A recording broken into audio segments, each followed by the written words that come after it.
up, everybody? Welcome back to the Live with Brandon Blakeney podcast. I am your host, Brandon Blakeney, aka Brandon Lee TV. You know I got another banger for you, so kick back, relax, and come take a ride with me.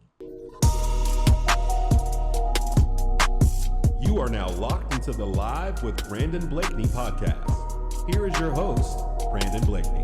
Y'all, what a performance from the WNBA All-Stars, dominating Team USA, who is supposed to be the best team in the world with the best coach in the world. I gotta salute this roster, though. I mean, Caitlin Clark, Angel Reese, the young guns really did their thing. Arike completely took over this game. And I gotta give a shout out to Coach Cheryl Miller, coming off the street and out-coaching what's supposed to be the best coach in the league, coaching the best team in the league. And Cheryl Miller put on a masterclass performance. The defense, causing turnovers, having Angel Reese in there, causing all types of havoc on the glass and giving problems to Asia Wilson. I mean, pushing the pace. We saw a very competitive first half. That second half came out. Cheryl Miller made adjustments. She motivated Arike. Arike was 0 for 2 in the first half, had no points, was a non-factor.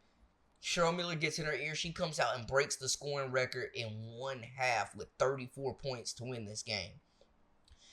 Cheryl Miller was so excited to coach Caitlin Clark. She had that twinkle in her eye. She had that feeling of she understood that she had a generational talent on her hands that was the key to the ignition of her offense. Caitlin Clark fell a little bit short of breaking the assist record, but did have the most for a rookie. Cheryl Miller took the cuffs off. This was the most comfortable that we have seen Caitlin Clark play, in my opinion, in the entire professional career, in her short career.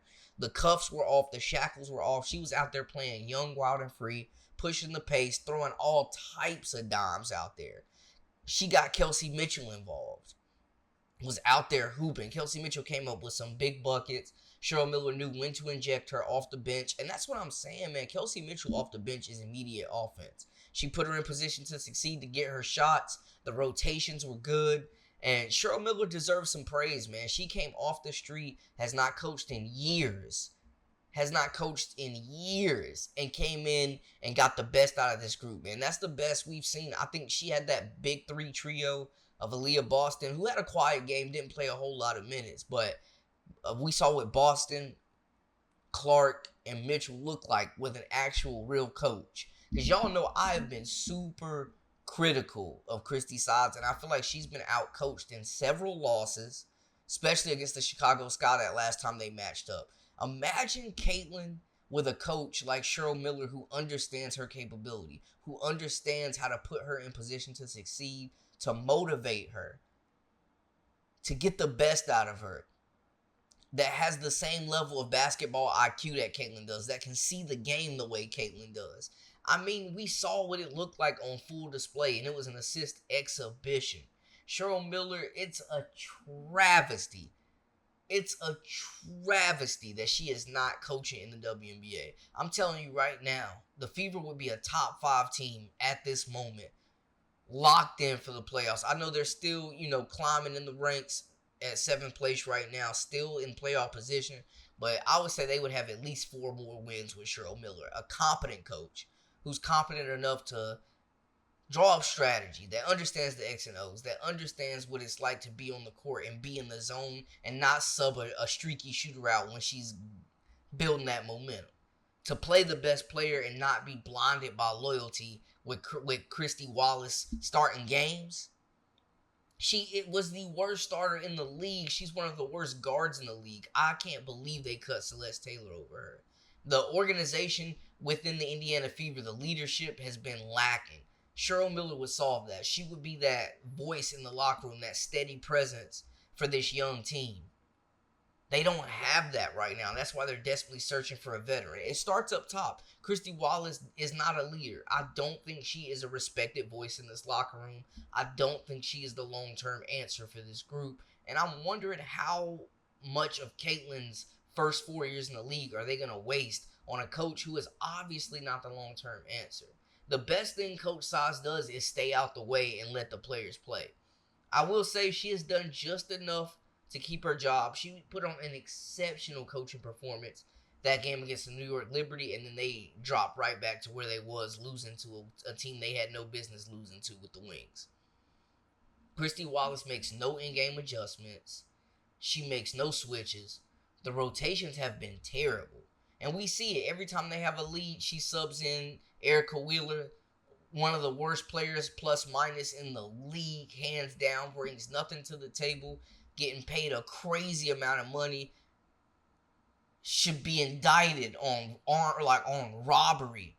We see her continue to give her minutes. We see Christie Wallace continue to get minutes. We finally see the uptick in minutes for Samuelson. She made the switch with the starting lineup, giving Lexi Hull more minutes, who has been the glue player for this group, who has shot poorly but has played really well on defense. Like, we still haven't seen Grace Berger. We don't know why she fell out of this rotation as a hometown kid, a star at Indiana. We don't know why she's not the backup point guard, because it makes no sense. You can't sell me on the idea that Erica Wheeler is a better basketball player at this current time than Grace Berger. We've seen her have the shackles on Caitlin Clark, playing this half-court offense where she has sometimes turned Caitlin into a role player and a simple entry pass post guard. Cheryl Miller unlocked another side, fast-paced, wide open.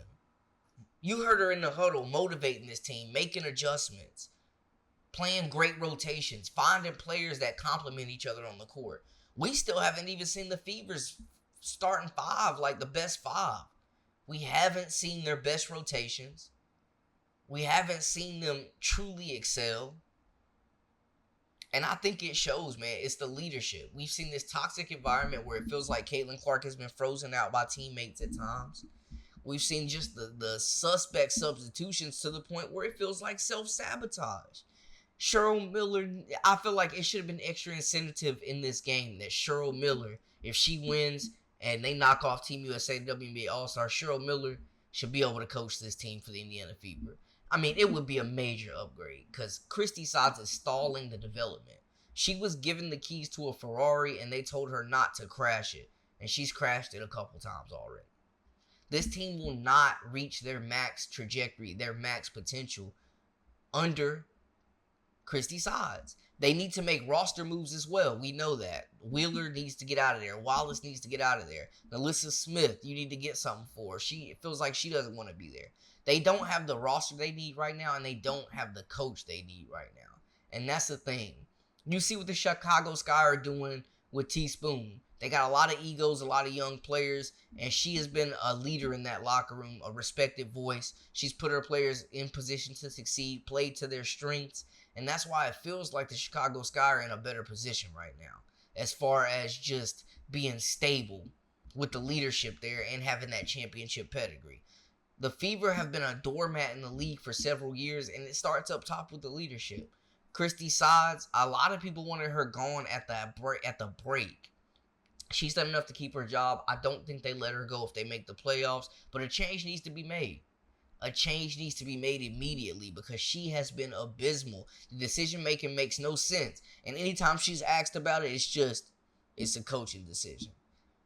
Nasty work, self-sabotage, and I think her coaching style and her lack of basketball IQ have cost Caitlin some things this season, have cost this team some things this season, and has them in the position they are in. Now, I do think after the Olympic break, they come back refreshed, a much-needed break, and we see a different Fever team in the second half.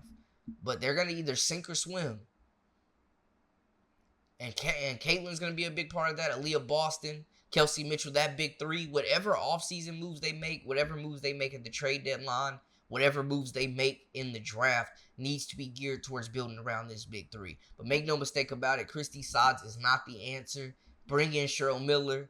She's bringing in the pedigree. She's bringing in the basketball IQ. And she's bringing in wins, apparently, as well. She would be such a better fit with her philosophy, her understanding of the game, and being a motivator, unlocking that untapped potential from this young Fever team, man. But y'all let me know how y'all feel in the comments. Holler at me in the comments and give me y'all's take on this, because I genuinely feel like this. Like, Cheryl Miller should absolutely be the coach for the Indiana Fever, man. Make the swap now. They are a playoff team. They make some good roster moves. Maybe Dejanay Carrington, maybe Elena Deladon, maybe Georgia Moore in the draft, Anissa Morrow. They are a couple pieces away. You know what I'm saying? Maybe Sabali. They are a couple pieces away from being a championship contender, but they are definitely still a coach away. And matter of fact, get Lynn Dunn out of there too while you at it. But y'all let me know how y'all feel in the comments. Holler at me. Make sure to hit that subscribe button for all the latest and the greatest. I am your host, Brandon Blakeney, aka Brandon Lee TV. Until next time, we out.